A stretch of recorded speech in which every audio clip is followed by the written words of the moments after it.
రాష్ట్ర వ్యాప్తంగా గత ప్రభుత్వం వైసీపీ ప్రభుత్వంలో జీవో నెంబర్ 117 తీసుకుని వచ్చి 4500 పాఠశాలని మూసివేశారు. వాటన్నిటిని కూడా మేము అధికారంలోకి వచ్చిన వెంటనే పునఃప్రారంభిస్తాం. అదేవిధంగా జీవో నెంబర్ 77ని తీసుకువచ్చి ఎయిడెడ్ కళాశాలలో విద్యార్థులకు స్కాలర్షిప్స్ రీయింబర్స్మెంట్స్ రాకుండా అడ్డుకట్ట వేసింది. కాబట్టి ఆ జీవోను రద్దు చేసి వాళ్ళకందరూ కూడా స్కాలర్షిప్ బకాయిల్ని మేము తీసుకొని వస్తామని చెప్పారు. అదేవిధంగా అక్కడ ఇప్పుడు కళాశాలలో మొత్తం కూడా విద్యార్థులు విద్యను పూర్తి చేసుకున్నవారు, అదేవిధంగా వారు విద్యను అభ్యసిస్తున్న విద్యార్థులు కూడా ఫీజు బకాయిల్ని రాకుండా విడుదల చేయకుండా ఈ ప్రభుత్వం వాటిని అన్నింటిని కూడా నిర్లక్ష్యం వహిస్తుంటే, వారు ఫీజులు కడితేనే మేము హాల్ టికెట్లు ఇస్తాము, అదేవిధంగా ఫీజులు కడితేనే మీ సర్టిఫికేట్లు ఇస్తామని చెప్పి విద్యార్థులు విద్యను పూర్తి చేసుకున్న వారు కూడా ఈరోజు నిరుద్యోగులుగా మారిపోయిన పరిస్థితి ఈ కూటమి ప్రభుత్వం నిర్లక్ష్యం కారణంగానే అని కనిపిస్తుంది. అదేవిధంగా మేము అధికారంలోకి వచ్చిన వెంటనే ప్రతి ఏడాది జాన్ 1 కంతా కూడా జాబ్ క్యాలెండర్ విడుదల చేస్తాము. ఆ జాబ్ క్యాలెండర్ ద్వారా రాష్ట్ర వ్యాప్తంగా ఖాళీగా ప్రభుత్వ శాఖలో ఖాళీగా ఉన్న పోస్టులన్నీ కూడా భర్తీ చేస్తామని చెప్పి నిరుద్యోగులకి ఉద్యోగ అవకాశాలు కల్పిస్తాం. మాకు చేత కాకపోతే ఆ నిరుద్యోగులకి ఉద్యోగ అవకాశాలు కల్పించలేకపోతే కనీసం నిరుద్యోగ వృద్ధి అయినా సరే నెలకు 3000 రూపాయలు చొప్పున మేము వాళ్ళకి అందిస్తామని చెప్పినాడు. కానీ ఆయన ఇచ్చినటువంటి హామీలు నిరుద్యోగులకు నిరుద్యోగ వృద్ధి ఇవ్వలేదు. అదేవిధంగా ఈ 2 సంవత్సరాల కాలంలో జనవరి 1కి జాబ్ క్యాలెండర్ విడుదల చేయలేదు. అదేవిధంగా రాష్ట్ర వ్యాప్తంగా మూతబడిన 4000 పాఠశాలను పునఃప్రారంభిస్తామన్నాడు, అది పునఃప్రారంభించలేదు. అదేవిధంగా జీవో నెంబర్ 77 రద్దు చేస్తామని అది రద్దు చేయలేదు.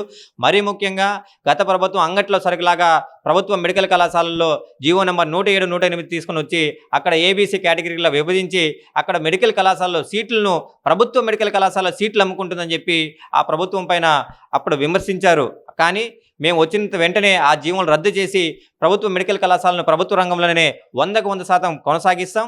ప్రతి ఒక్క విద్యార్థులకి నీట్లో క్వాలిఫై అయినటువంటి వారికి ప్రభుత్వ మెడికల్ కళాశాలలో సీట్లు వచ్చే పరిస్థితిలో మా ప్రభుత్వం చేస్తుంది, ఆ బాధ్యత నేను తీసుకుంటానని చెప్పి నారా లోకేష్ గారు యువగలం పాదయాత్ర చేసేటప్పుడు మంగళగిరిలోనే వేలాది మంది లక్షలాది మంది విద్యార్థులని యువతని పోగు చేసి అక్కడ హామీ ఇచ్చారు. కానీ అక్కడ మాటలకే పరిమితం, కానీ ఏ మాత్రం ఆ ప్రభుత్వం చేసిన దానికంటే మేమేమో తక్కువ అని చెప్పి వాళ్ళు సీట్లు మాత్రం అమ్మితే వీళ్ళ కళాశాల ఏకంగా కళాశాలను ప్రభుత్వ ఒక భూములనే ఈరోజు కార్పొరేట్ చేతుల్లో పెట్టే పరిస్థితి ఈ ప్రభుత్వం తీసుకువచ్చింది. మరి మీకు వారికి ఏం తేడా అని చెప్పి ఈ సందర్భంగా మేము అడుగుతున్నాం.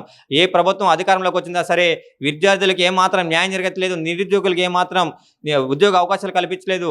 ఈ ప్రభుత్వం అధికారంలోకి వచ్చిన తర్వాత వాళ్ళకి ఏమాత్రం కూడా రాష్ట్రం అభివృద్ధి చెందాలంటే ప్రధానంగా ప్రతి ఒక్క విద్యార్థికి నిరుద్యోగికి ఇక్కడ చదువుకున్న వారికి చదువుకోవాలంటే ఉచిత విద్య కల్పించాలి, అదేవిధంగా ఉపాధి కల్పించాలన్న ఆలోచన కూడా చేయకుండా హెల్త్ కూడా ఈరోజు లక్షల రూపాయలు పెట్టి వాళ్ళు హెల్త్ కూడా ట్రీట్మెంట్ తీసుకునే పరిస్థితి కనిపిస్తుంది. ప్రధానంగా ఏఎస్ఎఫ్ చదువుతూ పోరాడు, చదువుకై పోరాడు, ప్రతి ఒక్క విద్యార్థికి ఉచిత విద్య వైద్యం కల్పించాలనే హక్కుతో ఆ యొక్క నినాదంతో ఏఎస్ఎఫ్ పోరాడుతుంది. కానీ ఈ ప్రభుత్వాలు అధికారంలోకి వచ్చిన వెంటనే ఏ ప్రభుత్వం అధికారంలోకి వచ్చినా మేము ప్రశ్నిస్తున్నాం, కానీ ప్రశ్నిస్తున్నటువంటి విద్యార్థులకి వాళ్ళకి న్యాయం జరగకపోగా ఎవరైతే ప్రశ్నిస్తున్నారో వాళ్ళపైన కేసులు బనాయిస్తున్నారు. మరి అంతేకాకుండా ఈ గత ప్రభుత్వం మీ పైన కేసులు పెట్టించి నారా లోకేష్ గారు అయితే విద్యార్థి సంఘాలందరినీ కూడా పిలిచి మీటింగ్ పెట్టి మీ సమస్యలు ఏవైతే విద్యారంగంలో నెలకొన్న సమస్యలు ఏమేమి ఉన్నాయి, విద్యార్థులకు ఏమేమి కావాలి అవన్నీ మీరు చెప్పండి మేము చేస్తామని చెప్పి అధికారంలోకి వచ్చిన వెంటనే పిలిచి కూర్చోబెట్టి మాట్లాడారు.